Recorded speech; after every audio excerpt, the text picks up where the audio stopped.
We have several high priority needs that need to be addressed as soon as possible, and the cost far exceeds our annual budget. There are three big parts to this referendum. The first is to address the aging infrastructure in all of our school buildings. Every year we spend about $1 million repairing. We have roofs that we can no longer just patch and repair.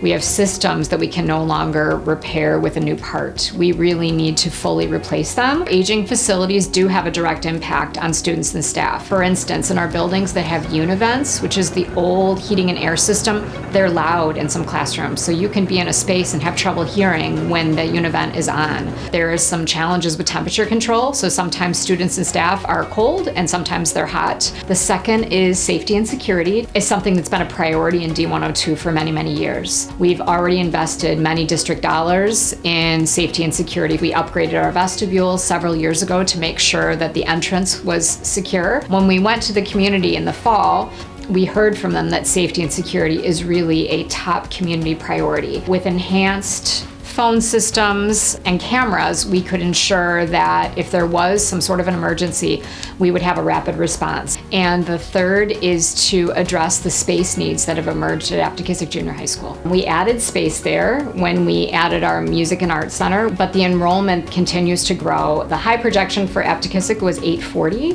We anticipate being over 900 next school year. If the referendum passes, we will add 9 to 10 state-of-the-art science labs. That will just elevate what is already a great science experience. We're really intentional in choosing science because it will give us space, but it was really clear that STEM is really important to this community. We also want to add a full-size gymnasium. Currently, some students have to have physical education in the hallway based on our crowding. Without the referendum, we would need to continue to address our aging infrastructure sort of one small piece at a time. So anything that has to do with safety and security and space at Aptakisic, all of that would need to be tabled. The way the ballot language reads, it's an amount to $49 million, which taxpayers would pay over 20 years. We know that taxes are extremely high. We're continuing to be really mindful and intentional and trying to find cost savings. If we don't need to sell all 49 million of the bonds, we won't.